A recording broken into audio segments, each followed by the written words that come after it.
Hello, fellow modeling and tabletop gaming enthusiasts, and welcome to the Mediocre Modeler Show. We've got a very special episode for you here now, and we are going to take a look at painting the infamous, we'll call it, Waffen SS Oakleaf camo pattern from World War II. Now, I used a couple of different tutorials that are already out there on YouTube from Sonic Sledgehammer Studios, as well as Painting Panzers. Definitely go check out those channels. They've got a lot of great, really great painting content. I kind of took some examples of what they did and kind of put my own little spin on it, used some slightly different colors just to kind of get my own variation. What I felt was maybe a little more to my liking, I should say, for lack of a better way to put it. Definitely something that I was scared to try at various points in my modeling career, but there's no better teacher than experience. So before we get into that, of course, we will talk very briefly about the whole Waffen SS thing. Obviously, the bad guys during World War II.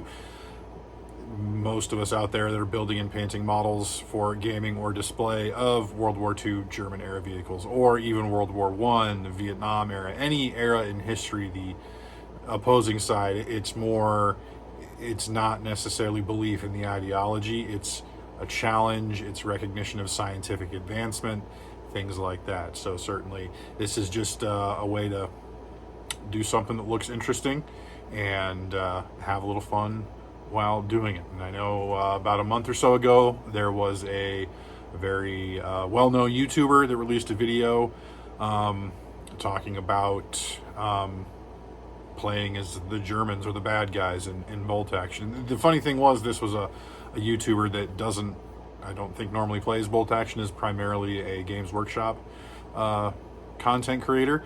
I'm not going to go into that whole thing, but I think the message was mostly clickbaity, so definitely not something we're gonna do here. This is just a way to make painting the oak leaf pattern, both the spring and fall camouflage pattern, just a little bit easier. So if you're ever afraid to do it, some simple steps you can do to try and replicate that yourself. So without any further ado, let's head on down to the bench and take a look through the steps for oak leaf pattern camouflage.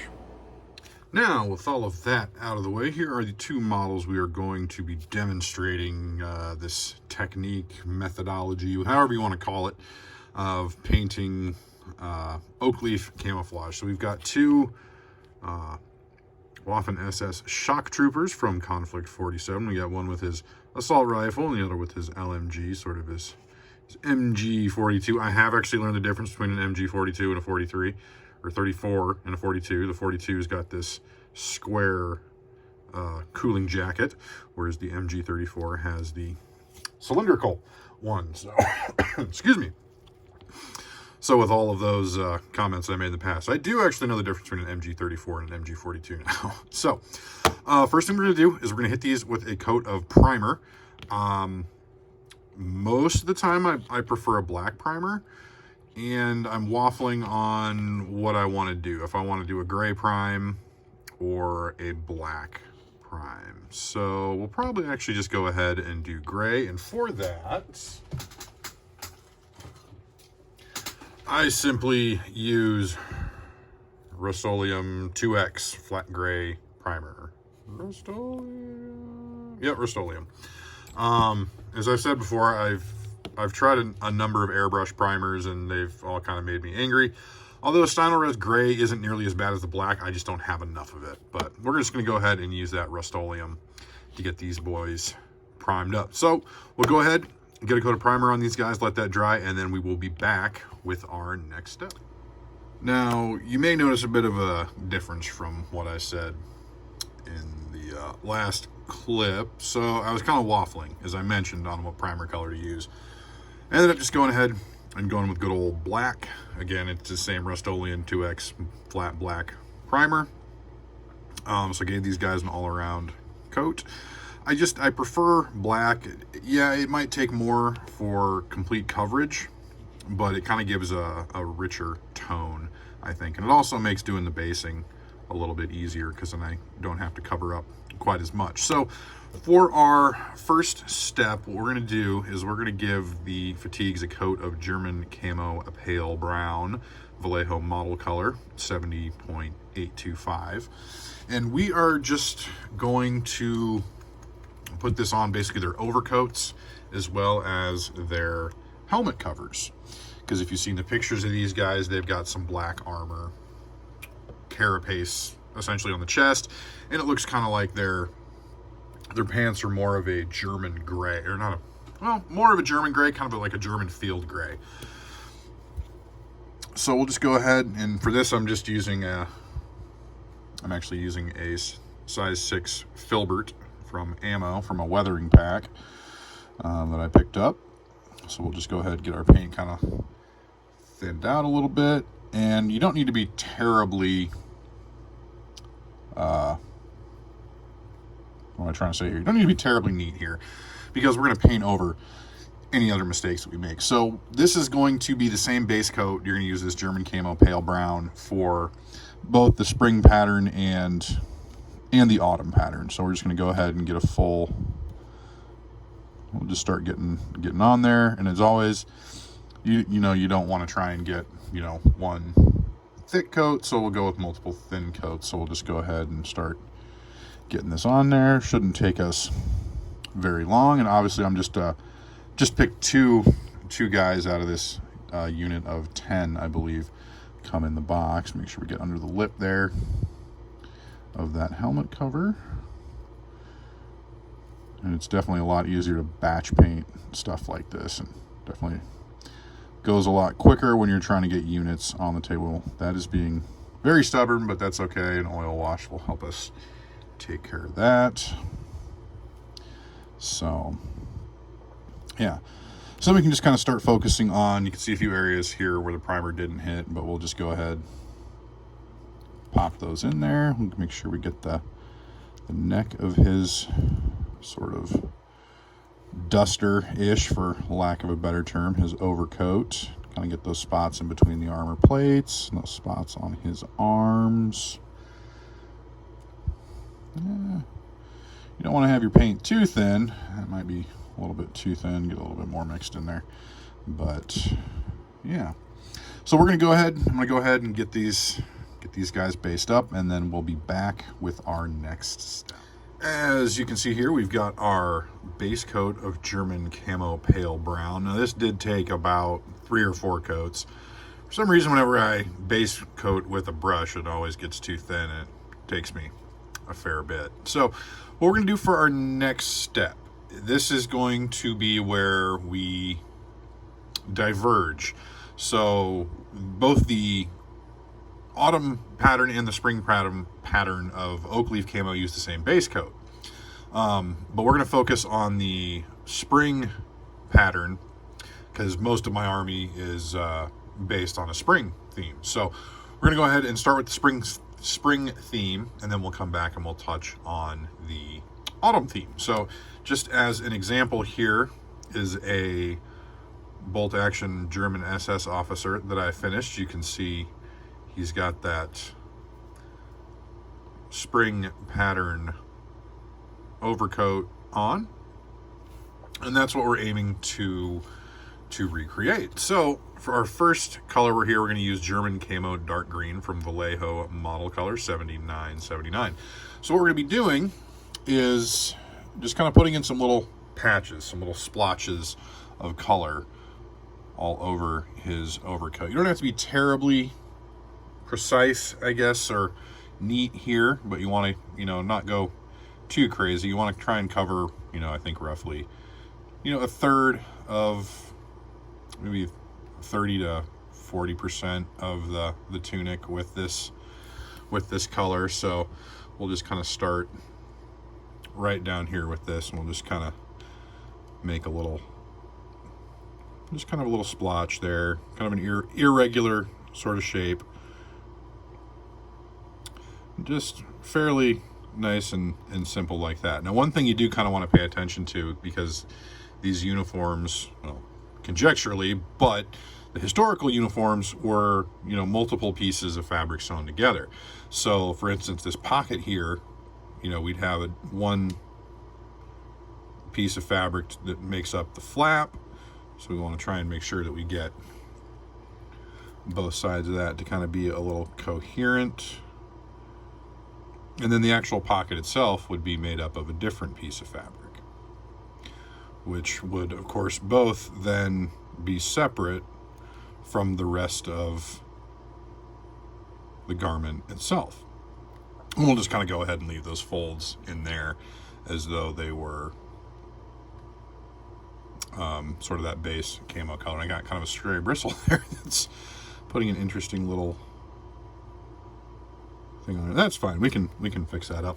And then another thing to pay attention to, again, is the helmet. You can kind of see there's this, that was behind it. There's this sort of panel line essentially there, and you can see there's another one on the other side, because there were essentially 3 panels put together. You had the 2 sides and then the one in the middle. So we'll go ahead and get our base camo pattern down, and then we'll come back to take a look at what we're going to do after that. There we've got our first coat down of our German camo dark green. And you can see, fairly nebulous shapes. I mean, you want to have a more, obviously, soft edge or rounded edge.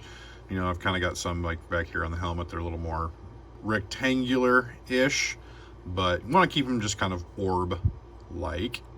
So the next color we're actually going to use is going to be Vallejo model color German Camo Bright Green, 7833.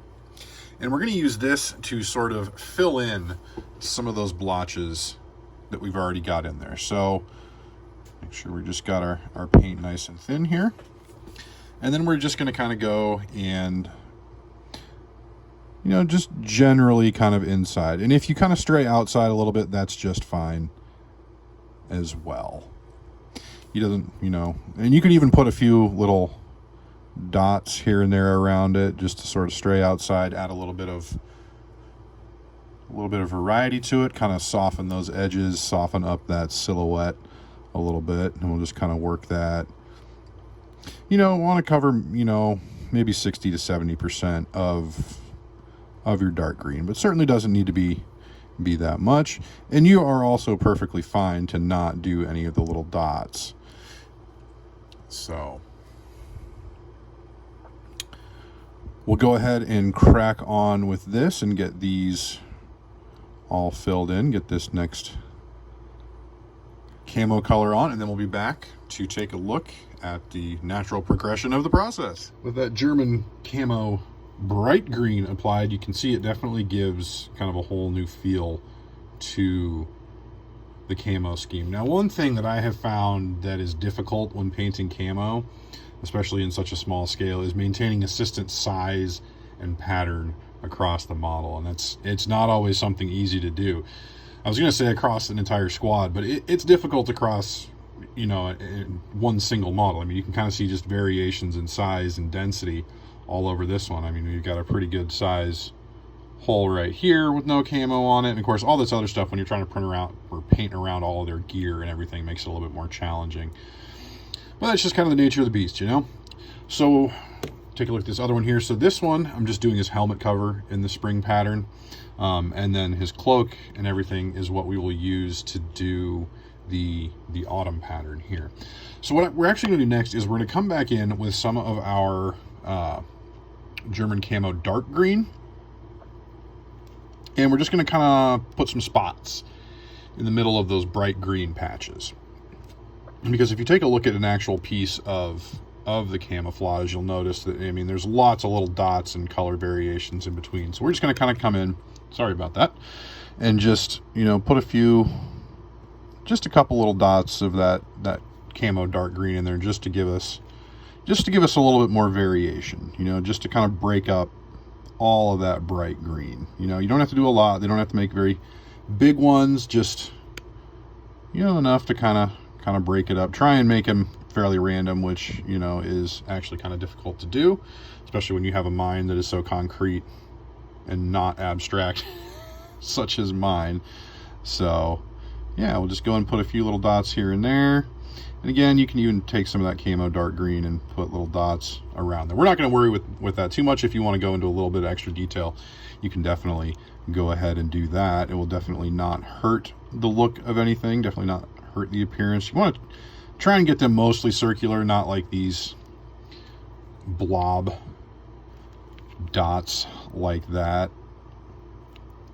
Ideally, maybe just come straight in, up and down with your brush. Just a couple little spots. Something small like that I might not worry about, but definitely some of these bigger spots you want to get a little bit in there just to get a little bit more variation in the pattern.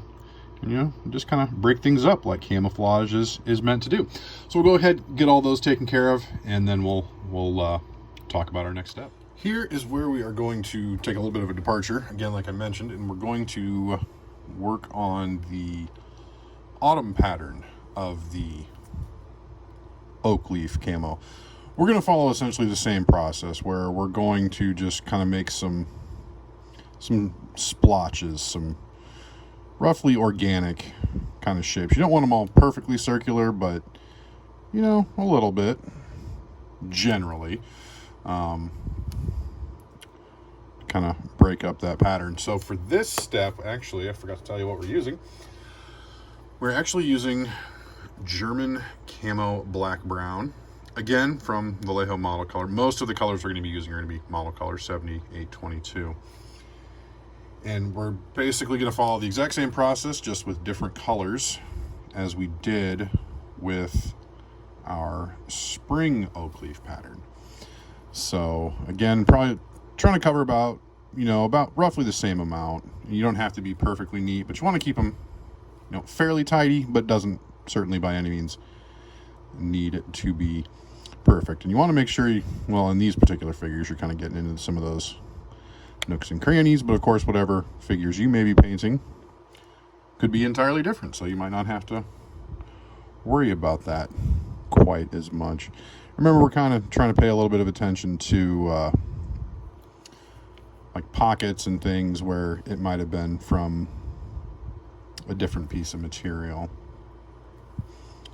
So, just like before, we'll go ahead, get this all based in with our primary, or our first camo color, and then we'll come back. We've got our German Camo Black Brown applied. So the next color we're going to go with is actually Vallejo Orange Red. Again, Vallejo model color Orange Red, 7910. And we're going to do exactly the same thing as we did with our German Camo Bright Green on our spring pattern.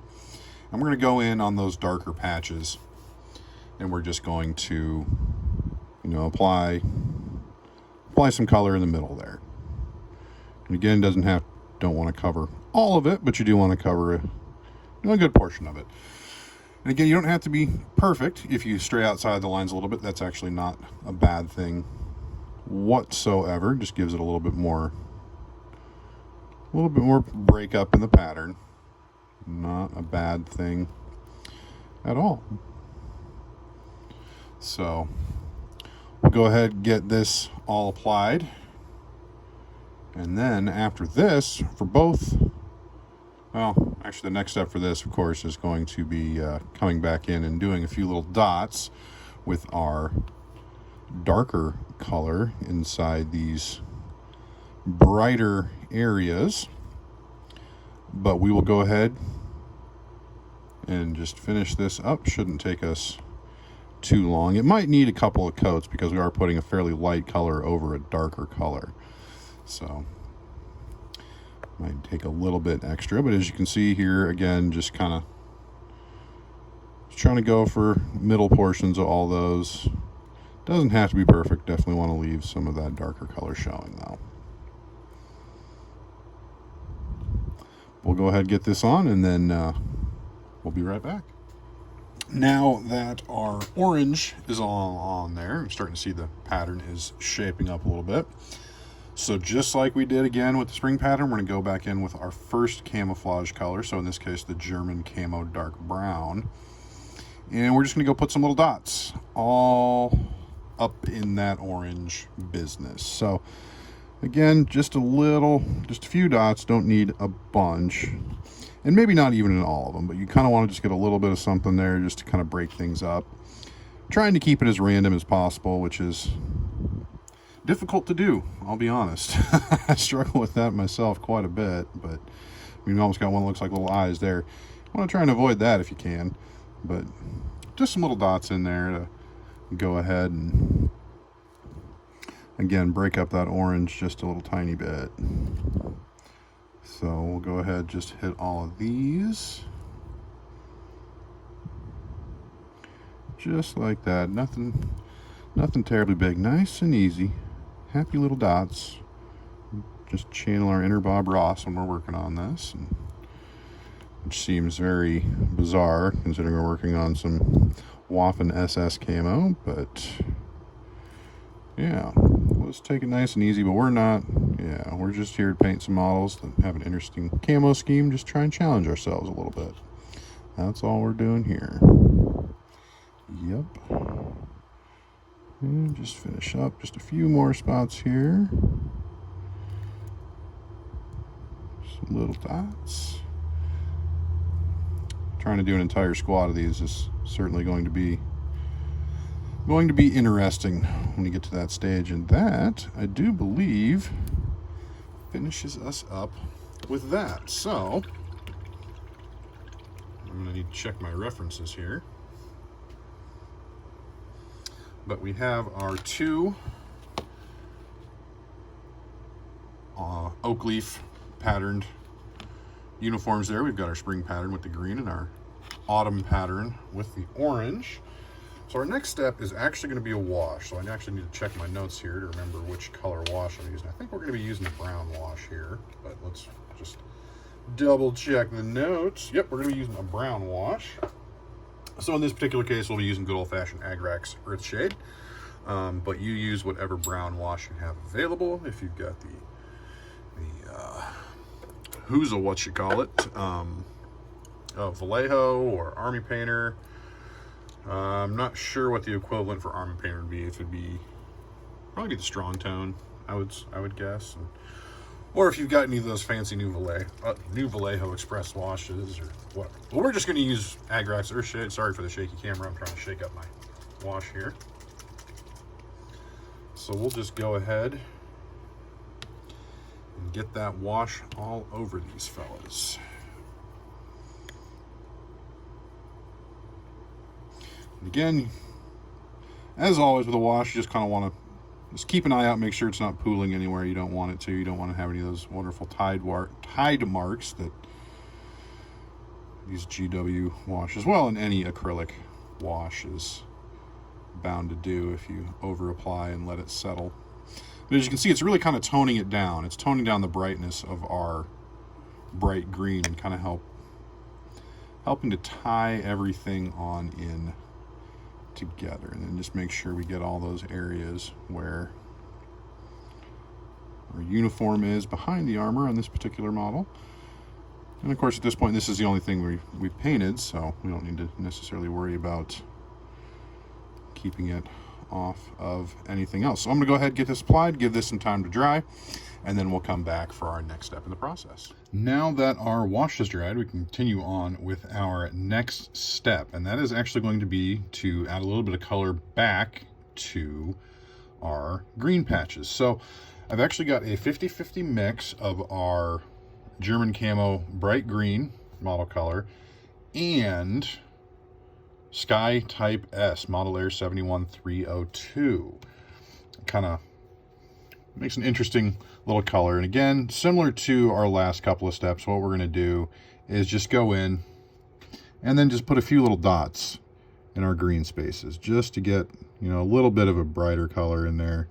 You don't want too much because you don't want it to stand out too much, but just a little bit, just a couple of dots, kind of just brighten it up a little bit. And if you take a look at some actual examples of this particular camo pattern, you'll see there's just kind of a few little brighter spots on that. So little dots, just like that, Tiny little dots, happy little dots. And again, you can kind of take these outside the camo pattern if you want to for a little variation, but you certainly don't have to. And you can definitely see the effect that our wash had on kind of, I don't want to say dulling everything down, but kind of just taming it all in and kind of tying it all back in together. And of course, once we get the rest of the armor and all the other stuff painted in, it'll look a little bit better, a little cleaner. So I'm going to go ahead and get all this done, and then we will be back to do essentially the same process, just with a different color on the autumn pattern. So we have our final color on both camo schemes here. You can see we've got that brighter green on our spring pattern on both his helmet cover and his overcoat, or his smock if you prefer. And then we've actually, I went ahead and did this off camera, put the brighter orange dots on our autumn pattern. And in order to do that, I used again Vallejo model color bright orange 7851. It followed the exact same process, just some little dots in the middle of that orange area. You can kind of see it, sort of, but it definitely shows up a little bit better in person. So the very last thing that we're going to do is we're actually going to give our base color, that German camo German camo pale brown, and highlight using tan earth, again model color 7874, and that will be just a little brief edge highlight on both of these, kind of to make things pop a little bit. So looking at it right now, if I were to critique anything, I'm a little critical of my work. I might make the patches on these things a little bit bigger just to eat up a little bit more space. But all in all, looking pretty good so far. So we'll go ahead and get that highlight on, and we'll come back and show you the finished camo scheme. There, for all practical intents and purposes, folks, we have that. So here are our two SS Shock Troopers in oak leaf pattern camouflage. You can probably not really tell the highlight that I put on there, which is good because I want it to be subtle. So again, we're just going to worry about focusing on how to paint the camo, and I'll paint out the rest of the miniatures later. But that is sort of a simplified process for doing this oak leaf pattern in both the spring and fall variety. I was actually looking at the first model that I did with this, and you can see I've actually done a lot more little spots in between, which I think I would probably do again on these. I might do on the rest of the squad, just because it does hold to be a little bit more historically accurate. And I kind of like that effect because it breaks up those brown areas. And you can kind of see there's still a little bit of a difference in the color here.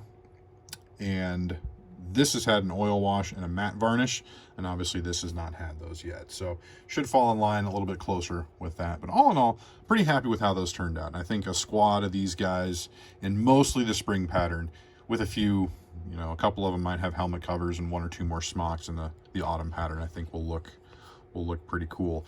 So this is definitely something even maybe 2-3 years ago I would never have tried myself, thinking it was too hard, until I had done British desert camouflage, modern day British desert camouflage, done some ACU, or no, not ACU, it was multicam. Definitely some interesting things, but there's lots of tips and tricks out there doing camouflage, because you're not trying to replicate it perfectly, you're just trying to break up the silhouette.